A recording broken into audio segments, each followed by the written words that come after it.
Hey guys, William Prowse here. So in this video, we're going to go over how to select an insole or an orthotic for your shoes if you have heel pain. So if you have heel pain, there's a good chance that you're going to have to change your footwear. And in my other video, we talked about how to select an orthotic that will also support your foot.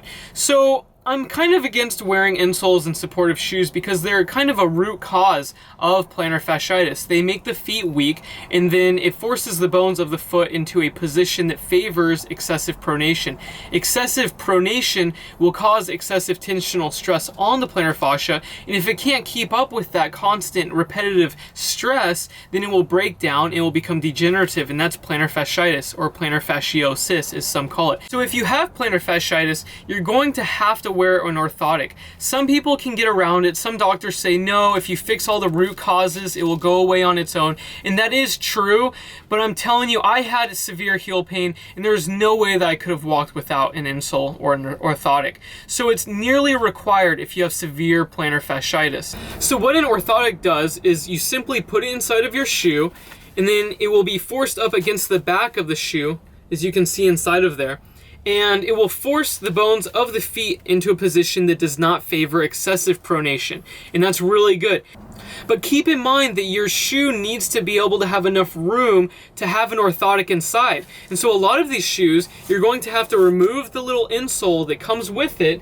And then most orthotics come with like a cover or something, and then you add on to the insole, and then you fit it inside instead of the one that came with the shoe. So this one fits perfectly inside like that, and that's pretty good. But some shoes have a built-in this thing. So if this thing is in your shoe and you can't take it out and there's not much room for you to put an orthotic in, you're gonna have to find another shoe. Another thing to think about is that when you stick an orthotic in there, it takes up so much room that sometimes it can obstruct how your toes move.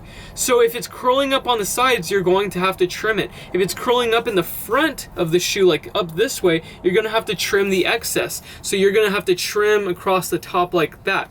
And it's so important to have an orthotic that fits your shoe and also your foot. Another thing to consider is that each orthotic will have different arch heights. So this is a very low arch height because I have low arched feet. I do not have collapsed arches, but it's a low enough arch that I'm going to have a low arch height orthotic. If you have a high arch height, you're gonna have to get a higher arch height. And check out my website on all the different orthotics I have. 4 different arch heights. It's very important that you select the right kind, because you cannot just simply walk into a store and try some random orthotic, and if it does help you, that's awesome, but most of them at the store will not help you. A lot of them have gel, cushioning, like excessive amounts of foam and stuff, and what you need in orthotic is it to be rock solid. So this is a good example of a good orthotic. It is very solid. You cannot bend it, you cannot twist it. It is very sturdy. A lot of them on the market are like this, super flimsy, and they have some gel thing as the arch support, and they say, oh, the gel, it distributes forces and blah blah blah. That's ridiculous. You do not need gel in orthotic. An orthotic is made to reduce movement in the foot, and how you do that is with a hard orthotic. Another thing to keep in mind is if you have a really nice solid orthotic but your shoes are excessively cushioned, you're still going to run into problems. So let's say you use one of these. These are great. And then you stick it inside of a shoe that has a lot of cushion and it's very tall and it's unstable, and your ankles are still collapsing. You're still going to have excessive pronation, and that's not good. So you need a shoe that's also very stable, wide. Anything that's on my website is great for putting an orthotic in. Every single shoe that's on my list is approved for having enough room so that your feet and the orthotic can work together. So some orthotics come with a cover like this one, but some do not, and they're considered heel cups. Heel cups work all right, but you're gonna have to find a way to mount it inside of your shoe. And so what I usually used to do is I would find mounting tape, 3M stuff, and then you put it inside the bottom of your shoe on the heel, and just right there.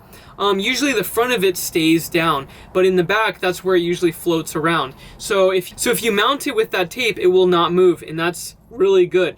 If you have severe heel pain, you're gonna probably want to try on the most highest arch height, which gives the most support.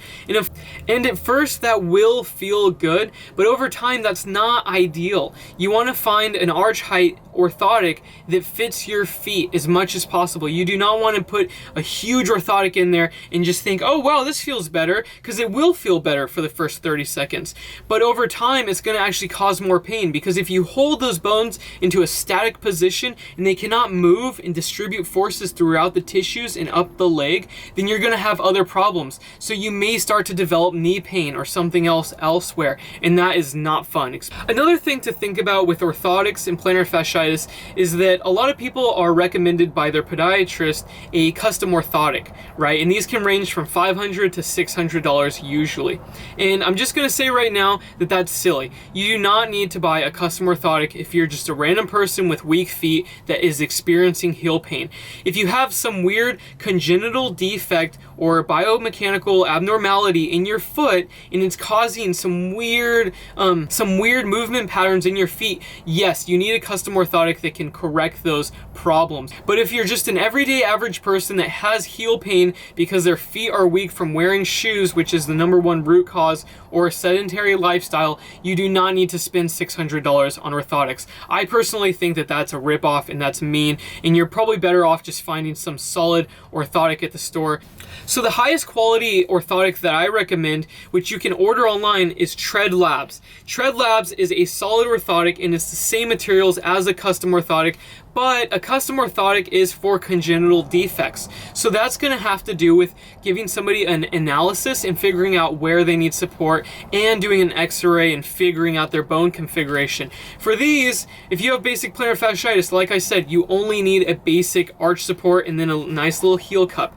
Just enough to reduce movement so you have less pain with your plantar fasciitis. This insole also comes with different thicknesses of padding and different lengths. They have a 3/4 length orthotic as well. So check out my website to see the Tread Labs insole and figure out which one works for you. And also, if you're on a budget, I recommend Superfeet. Superfeet do not have the same amount of support and not the same quality of materials. It's very cheap China-made materials, and they only last for so long. I usually can pull a year with them. But if you want something that lasts a long time, Tread Labs is going to be better. But like I said, insoles and orthotics cause the development of plantar fasciitis, and so what you want to do is slowly over time develop less and less arch support and less supportive shoes until your feet get strong enough so they can support themselves, so that plantar fasciitis will not develop. But if you have severe plantar fasciitis, you need to wear a supportive orthotic no matter what, with a supportive motion control shoe. If you have any questions, please leave them in the comment section below, and check out the link in this video or in the description below to figure out which orthotic will work best for you. Thank you so much for watching, and talk to you later. Bye.